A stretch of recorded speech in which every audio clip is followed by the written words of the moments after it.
வணக்கம். நான் கே.எஸ். கீர்த்திவாசன் 5ஆம் வகுப்பு படிக்கிறேன். நான் பாபா இத்தாலியா நர்சிலன் பிரைமரி பள்ளியில் படிக்கிறேன். திருக்குறள். நன்றி மறப்பொரு நன்றிலே நன்றலே அன்றே மறப்பொரு நன்றே. விளக்கம். ஒருத்தவங்க நல்லா செஞ்சா அதை ஞாபகம் வச்சுக்கணும். ஒருத்தவங்க தீமை செஞ்சா அதை உடனே மறந்துடணும். நீதிக்கதை. ஒரு கிராமத்துல பஞ்சம் வந்துருச்சு.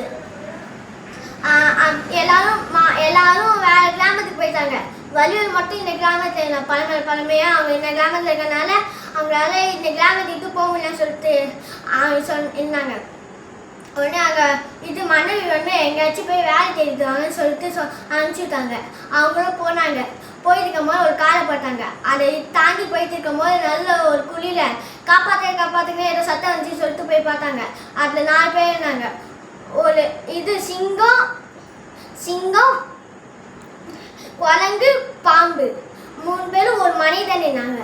மனிதன் பயந்துனான். இவங்க 3 பேர் சரி நம்ம ஏதாச்சும் பண்ணிடுவாங்கன்னு சொல்லிட்டு பயந்துனான். அந்த 3 விலங்குகளும் பயந்துச்சு நம்ம எப்படி மேலே போவோம்னு சொல்லிட்டு. உடனே அந்த 4 பேருக்கும் மேலே தூக்கி விட்டுட்டு அவன் போயிட்டான். போயிட்டு இது காலை போனவன் இது சாயங்காலம் திரும்பி வந்தான். வேலை எதுவும் கையில் எடுத்து சோகமாக வந்துட்டான். அப்போ அந்த குழி பார்த்துட்டு போயிட்டான். அப்போ நல்ல இடம் மேலே ஏதோ கூப்பிட்டாங்க. அவங்க பார்த்தா அந்த நம்ம ஹெல்ப் பண்ண குரங்கு சொல்லிட்டு உதவி பண்ண குரங்கு அப்படின்னு சொன்னா அது கையில் நல்லையா இது பழங்களை வச்சிருந்துச்சு. அந்த பழங்களை அவன் ரொம்ப நாள் பசியானதுனால அவன் இப்போ இது சாப்பிட்ற போல இருந்துச்சு. அதான் குழந்தை நீ எப்படி அவனு சொன்னான். உடனே குழந்தை சொல்லிச்சு நீ என்னை நண்பனா எத்தி இந்த பழத்தை எடுத்துக்கோன்னு சொல்லிட்டு அவனும் பசியில் வயிற்று கிளறனால எல்லாத்தையும் சாப்பிட்டுட்டான். அதுக்கப்புறமா போனான். நன்றி இதுன்னு சொல்லிட்டு போயிட்டான். அதுக்கப்புறமா அந்த உதவி பண்ண சிங்கத்தை பார்த்தான். அந்த சிங்கம் அவனுக்கு கொஞ்சம் காசுங்களாம் கொடுத்துச்சு. தங்க காசுங்கள். அதை போய் யாருக்கு அனுமானம் வைப்பான்னு சொல்லிட்டு அவன் யோசிச்சுட்டான். அப்போல்லாம் அவனை காப்பாற்றி விட்டவன என்னது அந்த மனிதனுக்கு பார்த்தான். அங்கே போய் பார்த்தா ஒரு நகை வாய்ப்பலி. உடனே அவன் நகத்தை செக் பண்ணதுக்கப்புறமா இது ராஜாவோட நகையாச்சு இவன் எப்படி இருக்குன்னு சொல்லிட்டு அவன் நன்றி பண்ணவே மறந்துட்டான். உடனே ஒரு இடத்துக்கு போய் சொல்லிட்டு போனான். வரும்போது அவன் காவலாளை கூப்பிட்டு வந்தான். ராஜாவத்தை சொல்லி இவன் உங்கள் நகையை திருடி வச்சுட்டான்னு சொல்லிட்டு. உடனே காவலாளை கூப்பிட்டு வந்து கலையில் இருக்கும் போது அவன்கிட்ட சொன்னான் இவெல்லாம் அந்த திருட பிடிச்சிட்டு போங்கன்னு. அவன் பிடிச்சிட்டு போய் சிலையில் போட்டுட்டாங்க.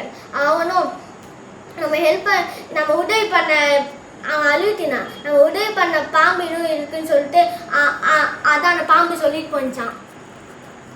நீ உனக்கு ஏதாச்சும் உதவினா வச்சுக்க இந்த மனுஷன் நான் அடுத்த செகண்டாக இருப்பேன்னு சொன்னாங்க. அதே மாதிரி அவன் மனுஷன் வச்சான். அதுக்கு அப்புறமா பக்கத்துலேயே அவன் அந்த பாம்பை வந்துச்சான். உடனே அவன் பாம்பு சொன்னான். அவன் பாம்பு தெரியாது விஷயம் சொன்னான். உடனே அந்த பாம்பு சொன்னான் நான் சொல்ல நினைக்கிறேன்னு. நான் லானி காலையே போய் கொட்டிலேன் லானி அலையில. அதுக்கு அந்த விஷம் ஃபுல்லாக நான் ஆணி மேலே எழுதிடும். என்ன இது பண்ணாலும் அவனை இது பண்ண முடியாது. நீ போய் கையை வச்சு தரவனா மட்டும் அவங்க இது பண்ணான்னு சொல்லிட்டு சொன்னேன். நான் அந்த லானியே போய் கொத்திட்டேன். எத்தனை பேர் பார்த்தாலும் இது பண்ண முடியும். அதுக்கப்புறமா இந்த வழிவரை சொன்னான். அந்த காவல்காலத்தை சொல்லியிருக்கேன். அவன் போய் ராஜா சொல்லி ராஜா போய் அவன் கூப்பிட்டு அலையிட்டேன். காலை தேய்க்க போயினானா. அந்த காலை தேய்ச்சதுக்கு அப்புறமா அந்த லானி மேலே எல்லாம் கீழே நினைச்சான். அதை பார்த்து ராஜா சந்தோஷப்பட்டு அவங்க நிறைய தங்க காசு கொடுத்து அனுப்பிச்சு விட்டாங்களாம். அவ்வளோதான். நன்றி.